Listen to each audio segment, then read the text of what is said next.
Terousakis. Merci. Merci, chers collègues. Merci à la sénatrice Moody d'avoir lancé le bal. Ce débat, en fait, porte sur le Canada, porte sur l'histoire du Canada, sur le présent.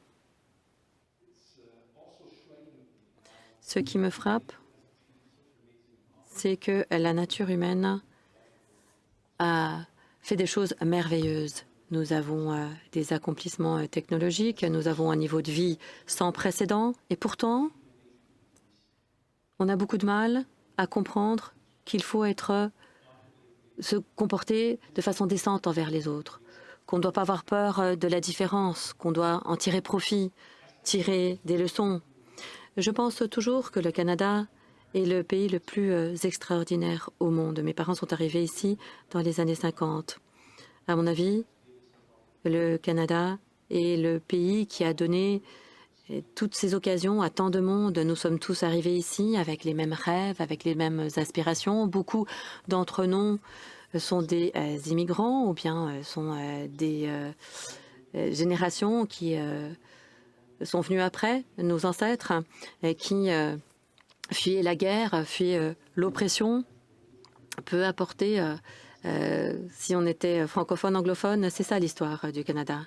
Et le Canada a donné cette occasion à des millions de personnes d'améliorer son sort. Le Canada a également bénéficié de cette diversité. Au bout du compte, on dit que la diversité, c'est notre force. Moi, j'estime que la diversité, ça fait partie prenante de l'identité du Canada. Et je crois fermement que notre force, c'est notre unité. Je pense que nous devenons le pays le plus fort lorsque nous tirons pleinement profit de cette diversité. Au bout du compte, tous ceux qui arrivent ici, en plus d'atteindre le rêve canadien, comme c'est le cas de mes parents, au bout du compte, nous voulons appartenir, nous voulons ressentir ce sentiment d'appartenance. Si on n'est pas en mesure d'offrir ce sentiment d'appartenance à tous nos citoyens, ça veut dire qu'on n'est pas complet et qu'on n'a pas atteint notre objectif. Mes parents sont arrivés dans les années 50, comme je l'ai dit, ils sont arrivés ici, ils étaient enthousiastes, ils sont arrivés à Park Extension, c'est là que j'ai grandi.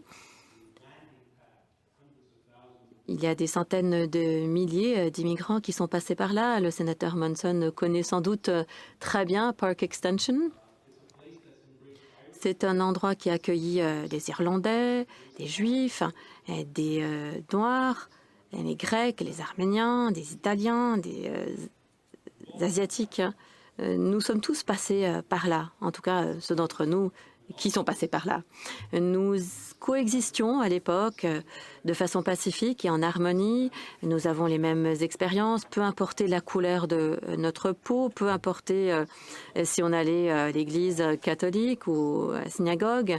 Nous avions tous une histoire comparable et on avait tous les mêmes objectifs. On voulait vraiment faire partie du Canada, comme c'était le cas de nos voisins, comme les Français qui étaient venus avant nous, et les Anglais également, ainsi que les Autochtones. Voilà notre défi. Récemment, je suis retournée à Park Extension et j'ai discuté avec quelqu'un. Le président du Temple m'a présenté, a dit que j'avais grandi à Park Extension. Et au jour d'aujourd'hui, il y a beaucoup de Sud-Asiatiques qui y habitent. C'est la circonscription du Premier ministre, d'ailleurs. Lorsque j'ai discuté avec les gens que j'ai rencontrés, j'ai constaté qu'ils étaient heureux d'apprendre que c'était là que j'avais grandi. Mon expérience, l'expérience de mes parents, c'était la leur également. Et ils étaient choqués que quelqu'un qui avait connu leur expérience pouvait devenir sénateur. J'ai vu à quel point il y avait de l'énergie dans cette salle, que ces pères et ces mères qui étaient depuis peu au Canada se disaient en fait peut-être que mes enfants un jour pourront faire la même chose. Et c'est effectivement possible. Je suis fière de cette institution qui est représentative des Canadiens. Nous y travaillons toujours. Il y a quelques années, j'étais à Toronto pour la journée de l'indépendance grecque et je dansais. Et une femme de 76 ans m'a dit, Monsieur Oussakos, est-ce que votre mère c'est Anastasia? J'ai dit oui. Est-ce qu'elle vient d'un petit village dans le sud du pays? Je dis oui. Et puis elle me dit, mais je connais ce nom de famille. Et elle m'a pris dans ses bras. Elle s'est mise à pleurer. Et c'était une femme de 76 ans qui était en train de m'embrasser. Et elle m'a dit, je suis tellement fière de vous, vous représentez ce que nous recherchions lorsque nous sommes venus au Canada. Je ne suis pas un simple représentant au Sénat de la ville de Montréal, de la province du Québec. Je représente également les aspirations de ces personnes-là et de ce groupe en particulier. Chers collègues, quand on parle des grandes questions qui nous intéressent aujourd'hui, nous avons l'obligation morale, nous plus particulièrement, d'aller au-delà du symbolisme. Aujourd'hui, c'est génial, on peut parler de nos expériences personnelles. Je suis pour l'enquête demandée par le sénateur Blett parce que je pense que nous devons faire des choses tangibles. Et le racisme, l'ethnocentrisme, la discrimination, ce sont des choses qui font partie de la nature humaine, ce sont des choses qui existent depuis des milliers d'années, ce sont des choses qui existent même dans ce grand pays, parce que des fois, nous oublions quels privilèges nous avons dans cette démocratie. Nous oublions ces problèmes et nous devons continuer à lutter. On doit être vigilant. On doit continuer à avancer. Il ne faut pas qu'on se repose sur nos lauriers. Le Canada, comme les autres pays, ont des pages noires de son histoire. Nous devons accepter qu'à une époque, on empêchait l'immigration noire. On refoulait des bateaux remplis de Juifs qui cherchaient un refuge. La taxe sur l'immigration, l'internement des Canadiens, Italiens et Japonais. Ce sont des chapitres noirs de notre histoire. Les pensionnats autochtones, encore un chapitre noir de notre histoire. Et la liste est longue. Évidemment, nous devons tirer des enseignements de notre histoire. Nous devons régler ces problèmes. C'est ce qu'on fait dans une grande démocratie. J'étais fière de notre ancien gouvernement sous M. Harper, qui a présenté ses excuses dans la Chambre des communes pour cette taxe sur l'immigration. J'étais très fière aussi lorsqu'il a présenté ses excuses pour les pensionnats autochtones, le génocide. J'étais particulièrement fière lorsque je travaillais sous le gouvernement de Mulroney. Je travaillais pour Jerry Weiner. Le gouvernement Mulroney, justement, a traité de cette question de l'internement des Japonais. M. Mulroney, en 1993, a présenté ses excuses aussi aux Canadiens d'origine italienne pour leur emprisonnement, mais on doit en faire davantage. Comme je l'ai dit, le racisme et la discrimination continuent à persister. On le voit chaque jour. Et je pense que nous avons tous la responsabilité, tous les partis politiques. Ça doit être un effort collectif. On est arrivé à ce dilemme collectivement, et donc nous avons la responsabilité collective d'aller jusqu'au bout et de résoudre ces problèmes dès que possible. Et c'est pas avec des symboles qu'on va y arriver. C'est pas en participant, en s'agenouillant lors d'une manifestation, en faisant des débats gentils. Il faut des interpellations, des enquêtes, comprendre pourquoi ces choses se produisent dans un pays où on a des lois pour combattre le racisme systémique, le racisme institutionnalisé. Nous avons la Charte des droits, des lois pour combattre les crimes haineux, mais quand même, ces choses se poursuivent. J'aimerais vous faire part d'expériences personnelles concernant l'ethnocentrisme, le racisme et la discrimination.